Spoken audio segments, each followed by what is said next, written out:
Dude, what planet is he living on? Like, he literally thinks he's gangbusters? Like, what's happening here? Where is this ego coming from, old man? What are you saying right now? It's actually kind of crazy that he's just like genuinely delusional and thinks that the situation is great for him. I'll beat Donald Trump. I will beat him again in 2020.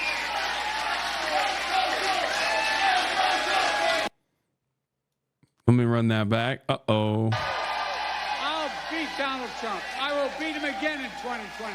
Just sucks because it says it right there. Like, it's right there. You know what I mean? Like, look at what my mouse cursor is like pointing to. And it's just like, you can't even be like, oh no, he was in Madison in 2020. Like, just, oh God. Oh, by the way, we're going to do it again in 2024. Yeah. I learned.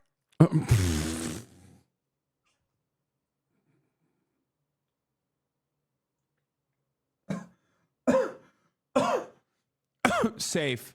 He saved it. Dude, he saved it. He saved it. Nobody heard him. Nobody heard the first time. Nobody heard him the first time, dude. We're so hooked. It's not his fault. COVID has made the years confusing. Yeah, I'm always thinking it's 2020, dude. Always. I'm constantly thinking about how 2020 right now. Ay, ay, ay. That's a real Biden win right there, ladies and gentlemen. Anyway, get ready for that, which is already happening. Many of you already knew Biden had moments like this all the time. The problem is the media wasn't like covering it as much, but now that the narrative is that Biden is old, okay? Now that the narrative is that Biden is old, you're going to hear a lot. The latest on President. A lot more of that, including Joe Biden accidentally says he's the first black woman to serve in the White House. Audio. Like, that is a regular mistake. Dare I say, a gaffe. He misspoke, okay?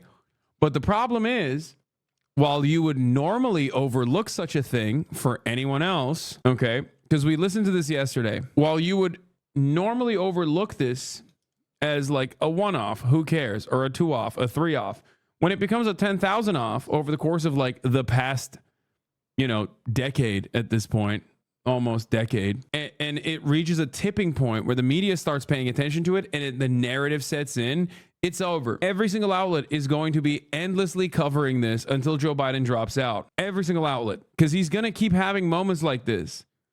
Okay? We already know he's been having moments like this. We know because we've been watching and making fun of Biden for a while now. Why is The Guardian doing this? Because everyone else is doing it. This is the media narrative. Which it makes sense that it's the media narrative because it's the truth, right? Did you watch the audio clip? It isn't as bad as it's written out, but still awful. I know. I did watch the audio clip, which is why I'm saying that wasn't that big of a gaffe in general, especially if you're like familiar with Brandon's real bad moments. Like, that one is not even that bad. That's like Trump would say something like that, and then the media would troll him for a little bit. The narrative is also getting clicks. It adds tension to the story. Exactly. Anyway, I just want to show you guys a real Biden win, though. The media was looking for off-the-cuff powerful moments, and when President Biden delivers, they ignored it. Retweets so all Americans see this powerful clip and call the media out on their bull. A Biden win is him speaking uninterrupted for 1 minute and 27 seconds. That's a Biden win now. There's 7,000 people waiting at the gate to get in. So if I don't finish this, they can't come in. So maybe if you're hanging around, I'm going to sneak back out if that's okay, all right? Thank you, thank you, thank you. Remember that famous expression? Hold on. They also serve who only stand and wait. I remember when our son was deployed, my wife would go to stand in the sink in the morning, drinking her coffee, and saying that prayer, worrying, always concerned, and all of you. So we owe you. This could not be done without the family support. So thank you, thank you, thank you. We love you, and I really mean it from the bottom of my heart. Thank you. Thank you. You got me, man. I'm not going anywhere. All right. All right, I'll come back out when they open the gate, okay? Thank you, thank you, thank you. One last thing. I used to think when I was a senator, there were always congestion on the highways. There's no congestion anymore. None. We go on the highway, there's no congestion. And so the way they get me to stop talking, they'll say, we just shut down all the roads, Mr. President. You're going to lose all the votes if you don't get in. But anyway, I'll be back out. Thank you, thank you, thank you, thank you. I love you. Thank you. Is he trying to be Trump? Bro's trying to be Trump, dude. That is such a Trumpism. He's trying to be Trump. I swear to God. He's going orange. He's right wing on immigration. His up of a son is now inside of the White House. Okay. And now he's doing Trump memes like, oh, yeah, you notice how the highways are no longer as congested, which, by the way, what are you smoking on, dumbass? It's not congested for you because you're the president. The idea that we do not experience traffic in America any longer is so stupid.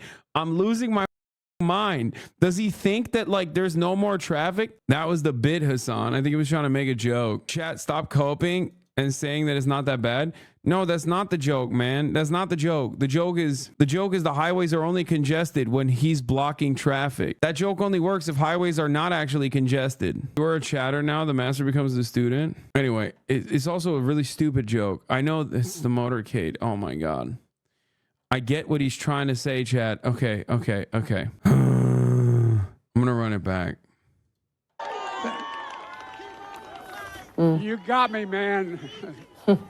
I'm not going. Thank you. One last thing. You know, I used to think when I was a senator, there were always congestion on the highways.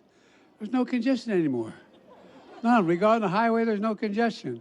And so the way they get me to stop talking, they'll say, we just shut down all the roads, Mr. President. You're going to lose all the votes if you don't get in. But anyway, I'll be back out. Thank you. I did not misunderstand.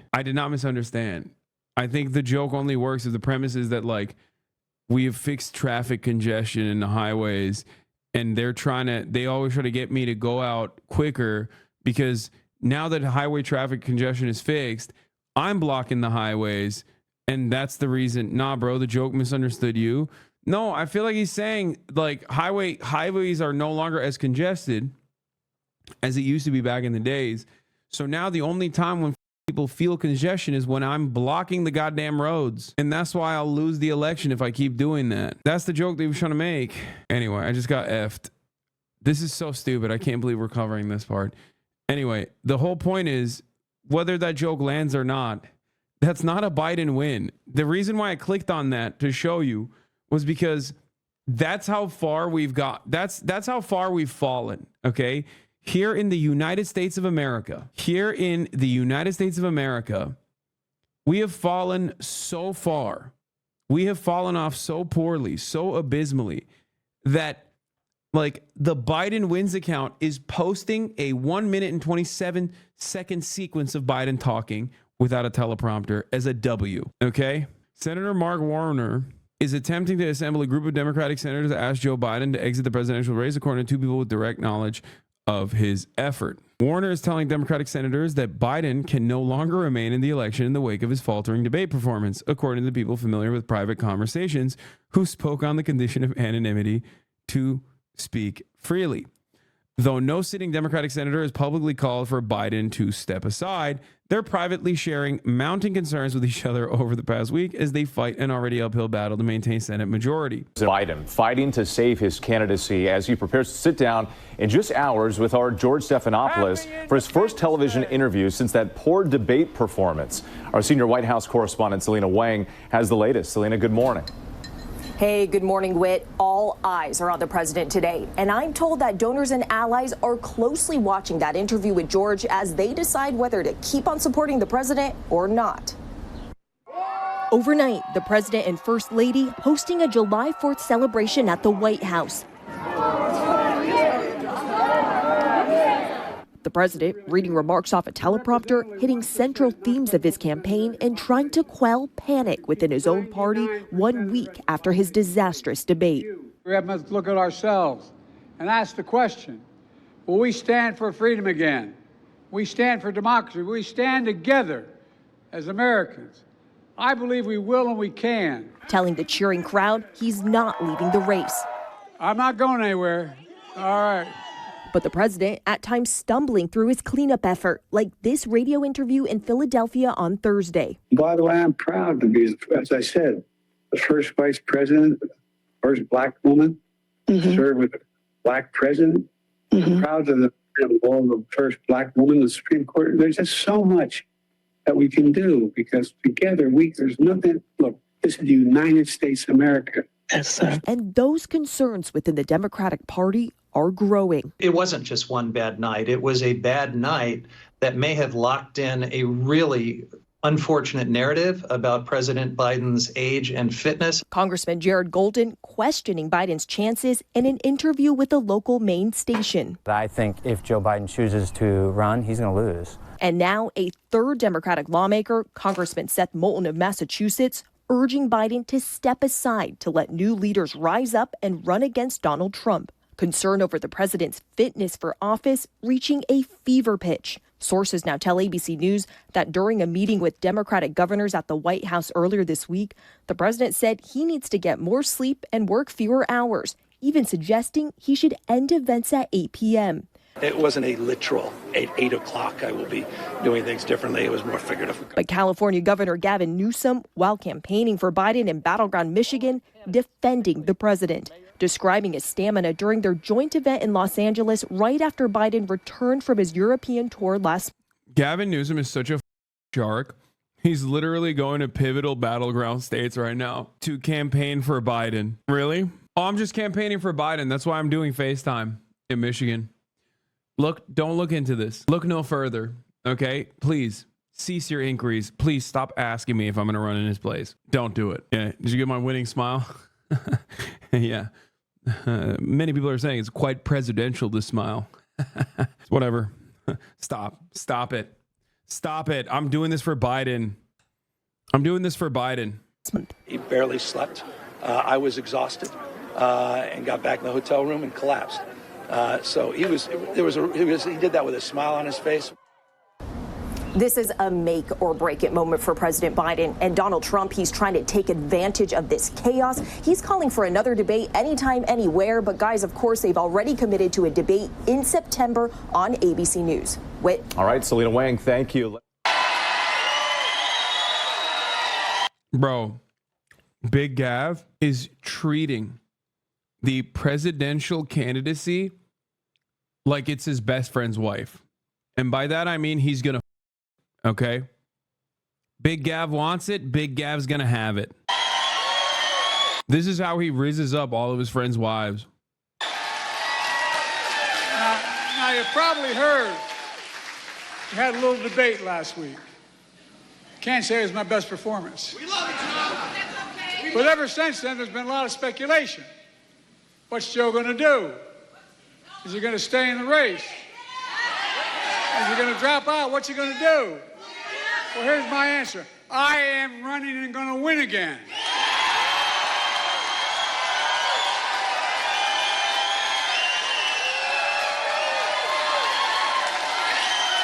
Because we're going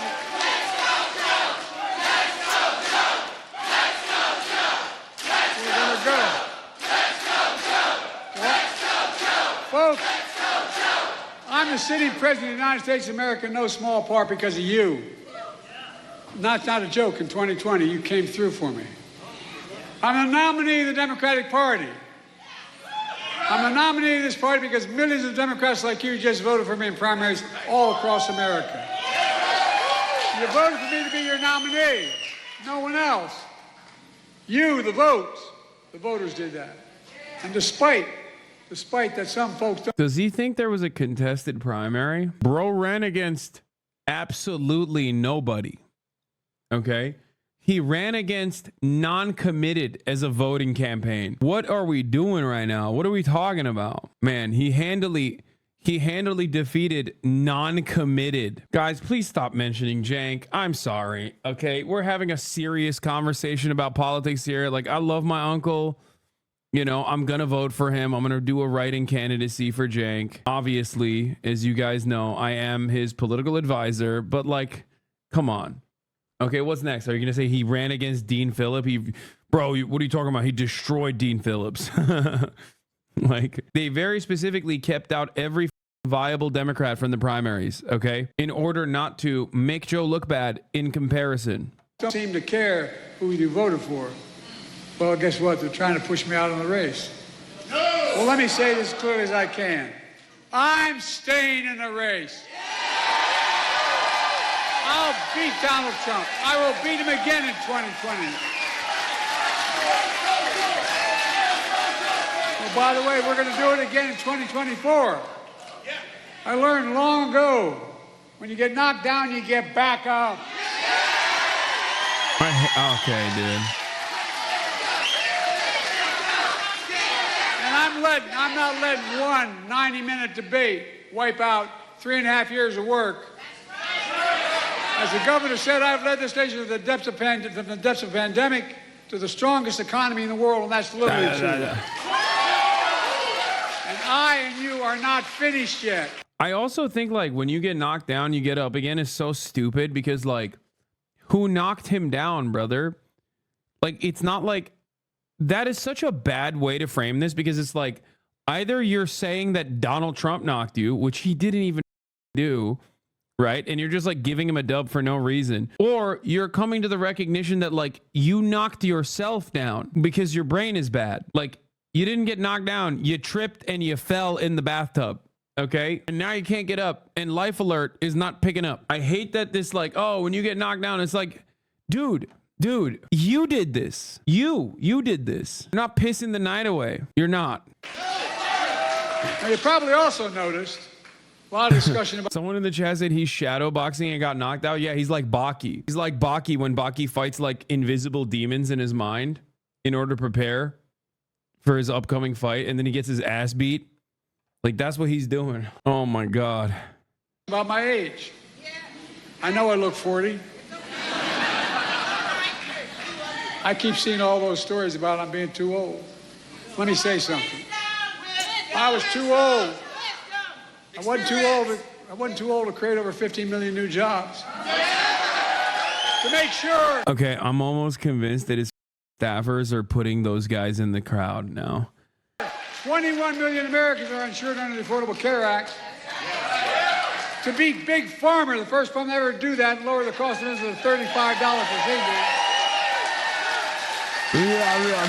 Well, they're too old to relieve student debt for nearly 5 million Americans and grow the economy. Too old to put the first black woman on the Supreme Court of the United States of America. To sign the Respect for Marriage Act. Well, they're too old to sign the most significant gun safety law in 30 years. To pass the biggest climate bill in the history of the world, not here, the history of the world. Bro, then, he's crushing this. Say, sure. He's crushing this room, dude. This room wants him. This room is like our back walls below him, okay? Blow out our back walls, please, sir. Mr. Brandoni, sir. This is why I think they're plants, okay? I'll say it. I'm not afraid. I'm unafraid to say it. I'm unafraid. I'm not afraid. Okay, why am I singing so much right now? What's going on? I'm a little delirious. But he did all that. But that was in the past. What about now? Well, how about the 200? Bro, have you ever tried the pro version of that? It's 40 grams. It's 43 grams of protein, I think, not 40. And it's 230 calories. And yes, I have literal buckets of this at home. My brother steals it from me all the time, too. It's like causing him to lose weight, too, which is good. 42 grams of protein, thank you. 230 calories. 100,000 jobs we announced yesterday.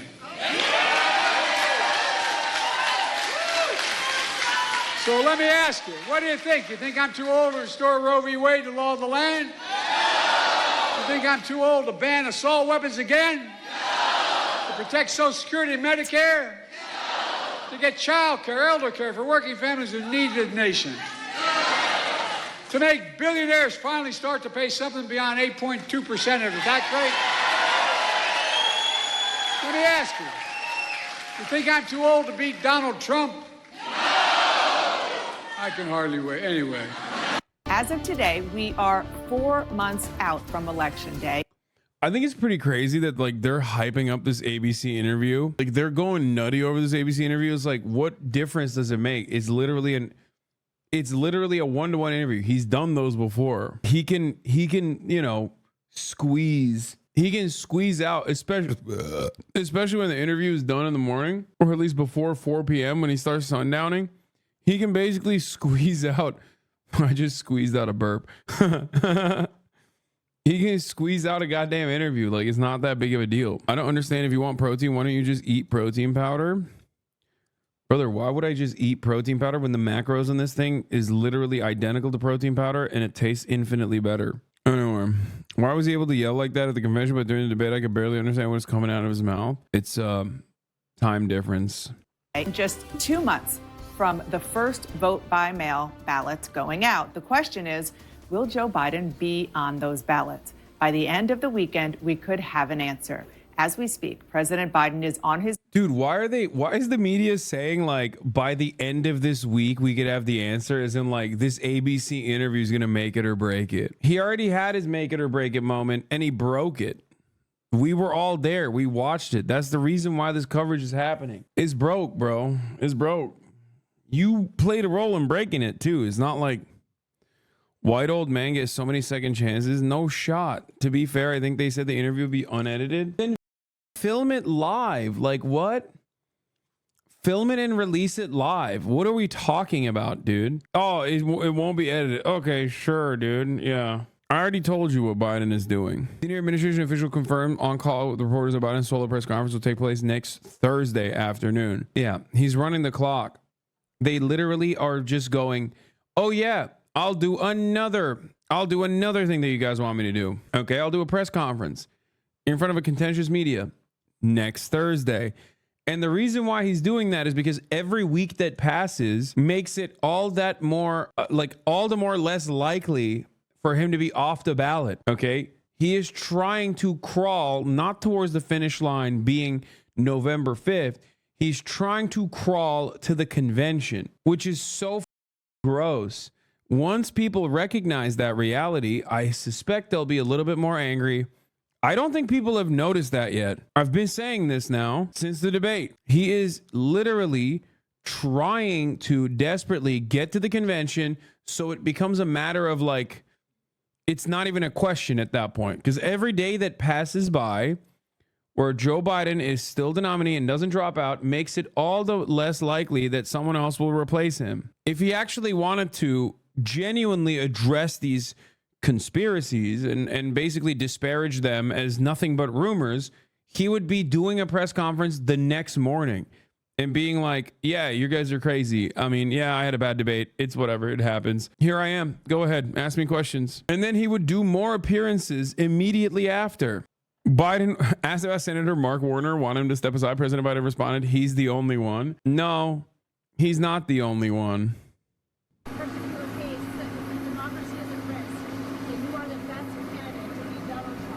Because I've beaten him before and I've gotten more done than any president has. Have you spoken to members of Congress? No, Dude, what planet is he living on? Like, he literally thinks he's gangbusters? Like, what's happening here? You have to be demented to think that, like, your shit is so hot right now.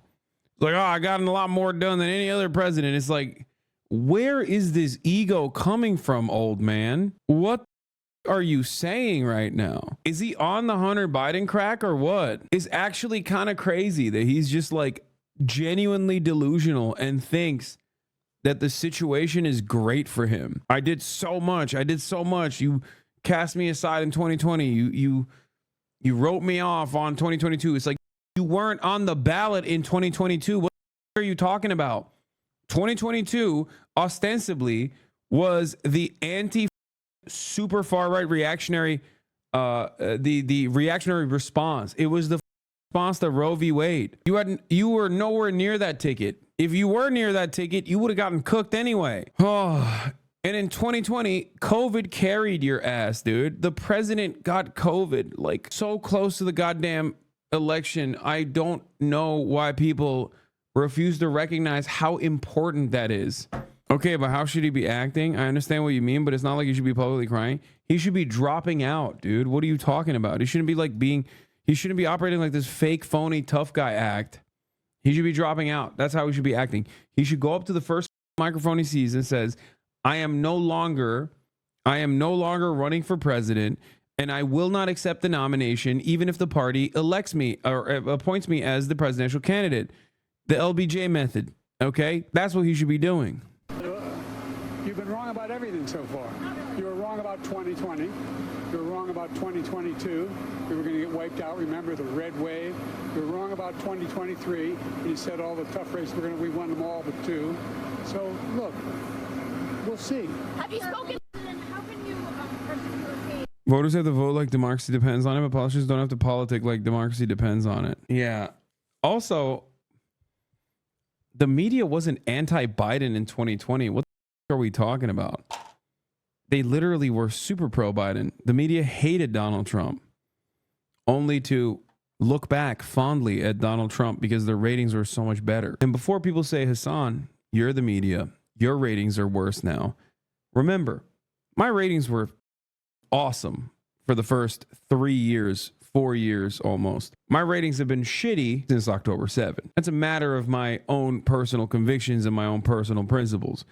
Before October 7, it was fine. The media and Democrat loyalists killed off the Me Too movement when Biden got accused. The only thing Biden needs is 3 minutes of ads at the top of the hour. Why did I read that? Okay, it is late. It's like, okay, it's midnight here. That's why I read that. That's so stupid of me. God damn it. It's not, you didn't even try hard. You didn't even try hard, Yedick. God damn it. At the top of the hour, there's a 3 minute ad break. I'm just like Biden. There's a 3 minute ad break at the top of the hour. If you no longer want to see those ads, all you need to do is subscribe. Mehdi may be watching. Maybe. Oh my God. Did he just tweet this out literally as I was saying it? It's probably parallel thinking. That is crazy. That's crazy that he said Biden is running down the clock, which is selfish, is reckless, but above all else is transparent. I feel bad because I was talking about his takes on Corbyn's anti-Semitism earlier now. I did defend him though. Isn't it showing tweets based on your time zone? Yes. My computer's time zone is 2:50. It's 3 p.m. right now on my computer. My laptop is LA time always. So it's actually 2:50 p.m. PST, which is 10 minutes ago, which is exactly when I said Biden is not running across the finish line. He's not running the time. He's not running out the clock for November 5. He's running out the clock until the DNC, the Democratic National Convention. How much was the viewership before October 7? I was a steady 30K, always. Sometimes higher, sometimes lower, but always steady 30K was the base. 28K max. Ukraine caused a dip too? Nah, Ukraine doesn't matter. Like, Ukraine dipped, but it wasn't that it was marginal. Post-Ukraine, it were still 30K. Clipped? No, that's not what I meant. Used to have 40K watching MasterChef? Yeah, those are COVID numbers. That's a bubble ring. That's a Mickey Mouse ring, brother. That's like that. That's different. Anyway, 30 minutes until the first ABC teaser drops. Oh, I can't wait. Here's the 3 minute ad right now. Odds that Biden flubs the interview? Low. I think that Biden doesn't flub the interview. Once again, Biden doesn't flub this interview because Biden has done interviews like this before and he's done fine. ABC, they're going to release the full transcript. No, it doesn't matter. He can perform in a situation like that. Okay. Even if it's not edited, I don't think you guys understand. He can perform in a situation like that. He has performed in a situation like that. He'll have a couple gaffes in there, but it won't be. I think that if your expectation is that he like boofs this thing utterly, I think you're wrong. In Madison, Wisconsin, for a campaign rally. He is also going to sit down there with ABC's George Stephanopoulos for his first on-camera interview since the debate. It will be, fair to say, the most important interview of his very long career, because if he's going to stay in the race, he must convince voters, donors, and Democratic lawmakers that he can handle not just the next 4 months, but the next 4 years. The campaign says, of course he can, and he does not sound like a man about to bow out of the race.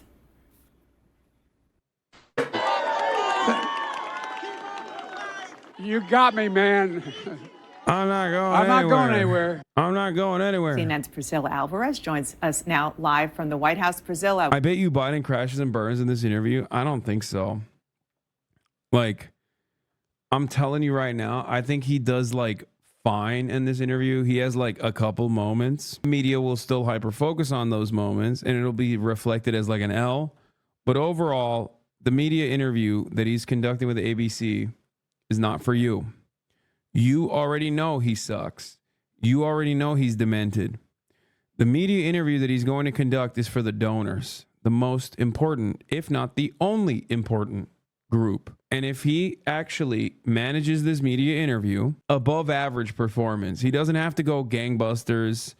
He doesn't have to like, you know, recite poetry or anything like that. He just has to, and this is a managed environment. Remember, it's not a debate. He's not up against Donald Trump. He doesn't have 50 million people watching, okay, in real time. It's not being broadcasted live, which is huge, okay? I'm telling you right now, he has to do average. And I think he's capable of doing above average, especially in a managed environment, which is so crazy to think because like that's how low the bar is. The bar is basically baby's first word is Baba.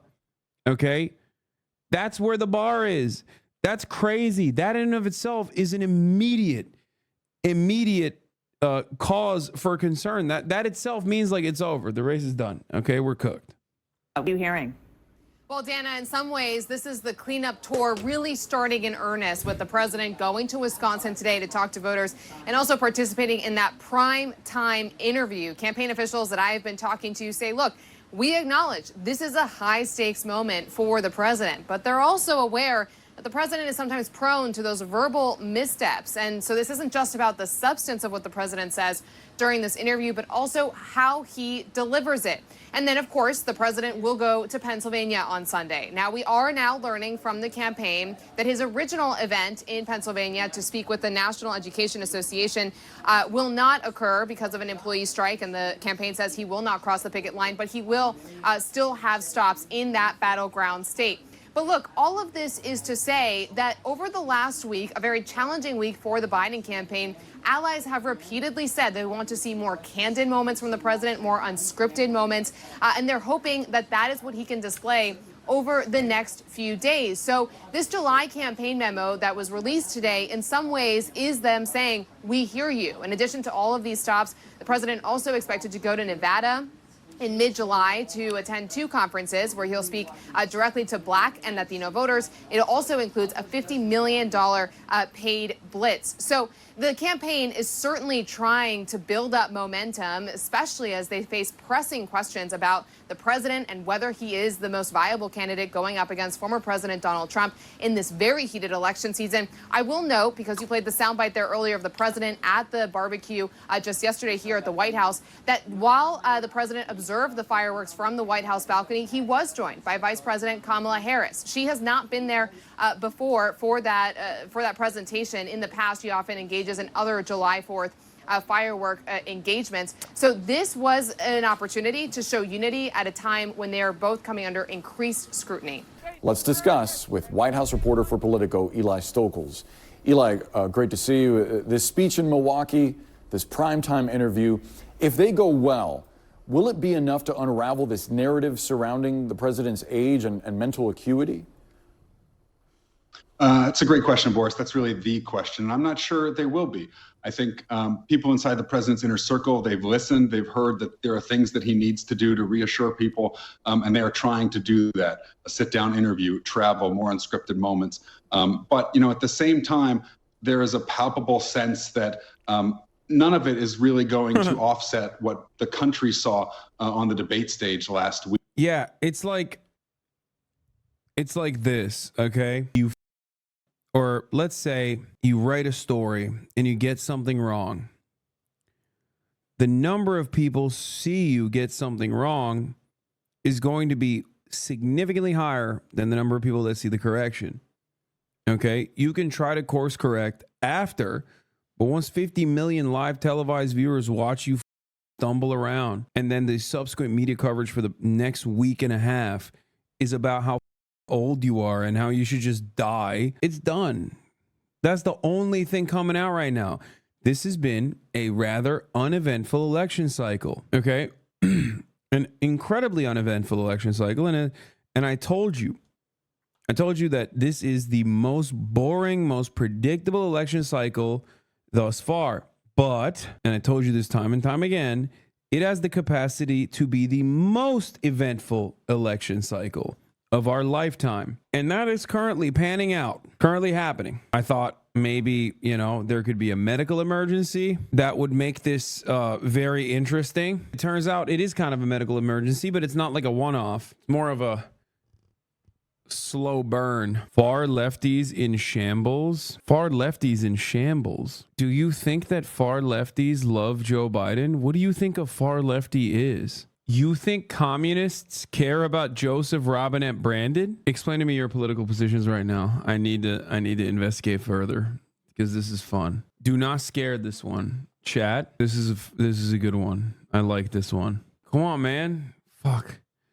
They spook so easy, bro. They're like a feral animal in the wild. Like you step on you step on a branch or some leaves and they immediately spook and then run away. God damn it.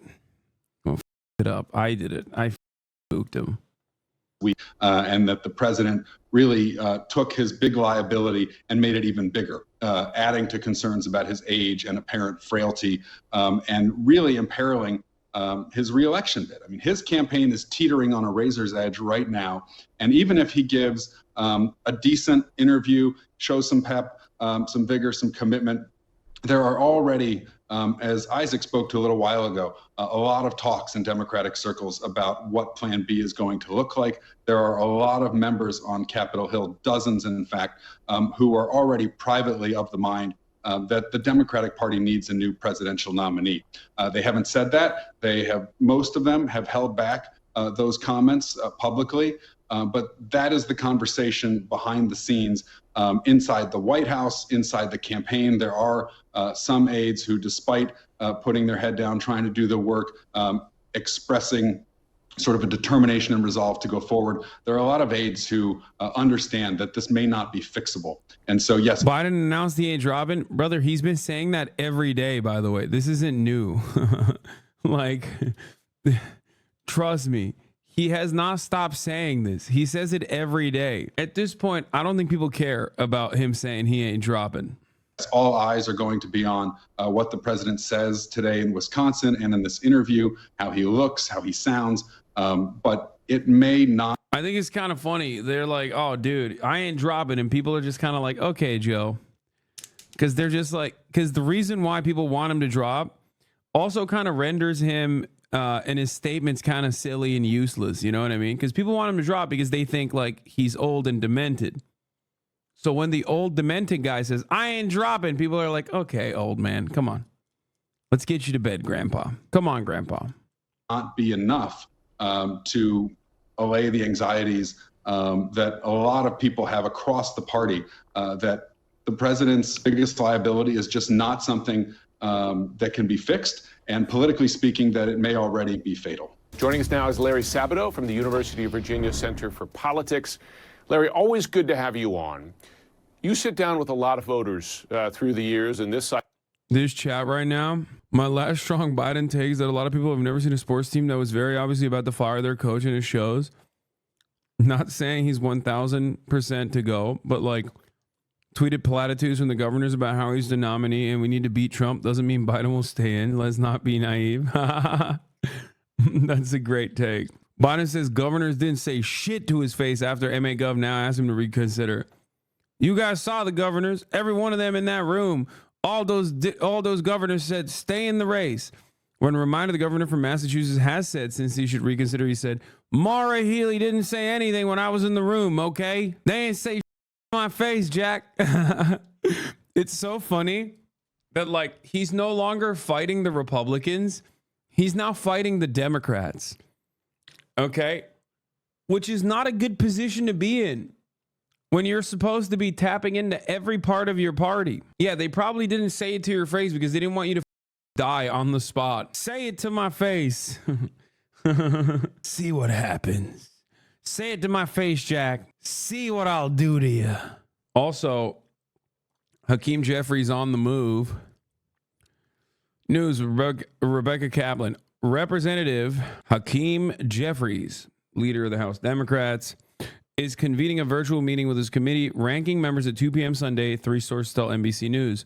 One of those sources says the meeting is expected to focus on Joe Biden amid calls from some lawmakers and donors to step aside. House and Senate Democrats plan meetings to discuss Biden's 2024 prospects. Dems who are vastly more popular than he is, mind you. Okay, to be fair, Biden is currently one of the most unpopular politicians in the country. As of today, he has officially reached literally the lowest approval rating of his political, not his political tenure, but actually might even be his political tenure, but his lowest approval rating of his presidency. Okay, he's not just underwater, he's now beating records. But most importantly, like I said, millionaire Disney heiress says she's pulling funding to the Democrats until Joe Biden exits the 2024 race. Abigail Disney is calling for President Biden to leave the race.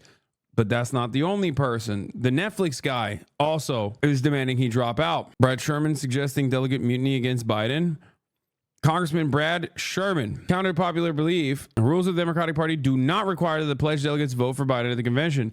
Party rules require delegates' votes reflect the sentiment of those who elected them at the time the delegates cast their ballots. Democratic primary voters have one overarching sentiment: we need a candidate who will beat Donald Trump. Here's how Biden can still win. The libs on Reddit are accusing people of being a Russian bot if you mention this. Yes. Redditors are completely out of control with their pro-war, pro-Biden, pro-whatever. They are the last bastion. They are the guys who are going to the Biden. They are the ones doing Biden blasts. They are the ones who are going to the Biden conferences and going, oh my God, blow my back walls out, please.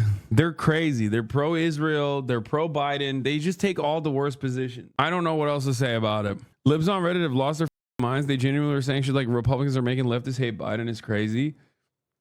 Yeah, they have lost their minds. They have been losing their minds. They are also still unimaginably, unconditionally like, keep Ukraine in the fight. Down to the last Ukrainian. Israel must finish the job. They're super, super pro-Israel, which is, of course, immediately at odds with the Ukraine position because Ukraine is the country being invaded and morally is righteous in their emancipatory quest to remove the invading forces, the Russian forces, from their borders. Whereas Israel is also the invading force in this, so they're closer to Russia in that regard, and yet they are still pro-Israel. This is because Redditors are the worst type of liberals. They are the unironic, free Democratic Party analysts. They fancy themselves as flacks. They fancy themselves as wonks. They think they are working on K Street, working in DC. They're working on the Hill. They're staffers, except they're not. They literally are just like regular old accountants and shit and doing this for free on the sidelines. Okay? Reed Hastings, Netflix co-founder, said Democrats should replace Biden at the top of the ticket. It's also not good for Biden. I mean, it's correct, though. It is the correct position. As I have said since day one. Okay? Abigail won't say that to his face. As I've said since day one. Okay? You can either say democracy is on the ballot and therefore we have to win. And I am closer to that position than I am to the other position, which is that Biden has to be the guy to do it. You can't say democracy is on the ballot and also maintain the position that we have to abide by the narcissistic desires of a singular 800-year-old man who believes that it is his time again. Isn't it so sick how all the stories about wealthy donors and C-level executives saying Biden should step down? Who gives a fuck about us peasants, I guess? What a country we live in, bro. I actually am so doom-pilled at this point. It's crazy. Brother, yeah, of course those are the only voices that matter. Like, what are we talking about? If the money faucet runs out, then the Democratic Party is truly cooked. If they shut off the money cannon, if they shut off the faucet, how the f is Biden going to get elected? He's not. He's not getting elected. He's cooked. What is this? Spoke this eve. Post-Madison event with two top national elected Democrats. There are two things that are true at once. They both said separately. One, they're beginning to accept President Biden is not considering at all leaving the ticket and few, if any, want to publicly push him. 2, Biden's determination to stay in hasn't stopped talk of trying to get him to reconsider that position, especially after hearing from voters, donors on the 4th and talking among other elected Ds. There's also growing sense that VP Harris is nominee if President Biden goes, which he says he won't do. Why? In order to avoid political war and let the fight be over running mate. No one is making any moves, even privately, to prepare to challenge her for nom this summer in such a scenario. Again, as of 6:10 p.m. Eastern Time, ahead of the ABC interview, sources around White House and Biden family say he's determined as ever, confident he can beat Trump, and believes democracy is on the line with this election, and is confident Dems will ultimately see it like him as debate fades. That is insane, dude. Because here's the problem. Biden has a very serious problem. He keeps flubbing, okay? And every new flub reminds people of the big bad one, okay? This is just delusion. Biden could legally assassinate Trump. I know, but he's not going to do that because he's a pussy. What are we talking about? He ain't going to do that shit either. You're president. What do you do day one? Oh, jorking my peanuts in the White House, dude. Stroking that shit with oil on my... Stroking it. Telling everybody... I'm telling Secret Service to post up outside the door. Day one, jorking it, dude. How does that help me? Who said anything about helping you, dude? I'm gooning. I'm gripping, dude. I'm gripping hard in the White House. In the Oval, baby. I'm doing O-face in the Oval. Straight jorking it. And then if I get caught, or if someone writes an article about it, I'm going to be like, listen, I needed that post-nut clarity. You know what I'm saying? Before calling up President Vladimir Putin... I had to jork my shit because I need that clarity. I need to be on my tippy top game. You feel me? Someone said Vladimir Putin is no fap. Yeah, that's why he sucks. See, if Vladimir Putin had jorked it before deciding to invade Ukraine, he would not have invaded Ukraine. He would have known that that's a bad idea. Or else you might want to Putin. Yeah, he's hot. That's why. Telling my parents, yeah, he's a really smart political pundit. You should check him out. Yeah, except if they did, they would agree with me. Your dad tuning in right as I'm talking about jerking it all, tugging it, having a yank, gripping it in the Oval, and he's like, that's a smart man. Wait, what? Oh, it's starting? President Biden was asked by George Stephanopoulos if he watched last week's debate. I don't think I did. No. Oh, man. Oh, baby. Oh, man.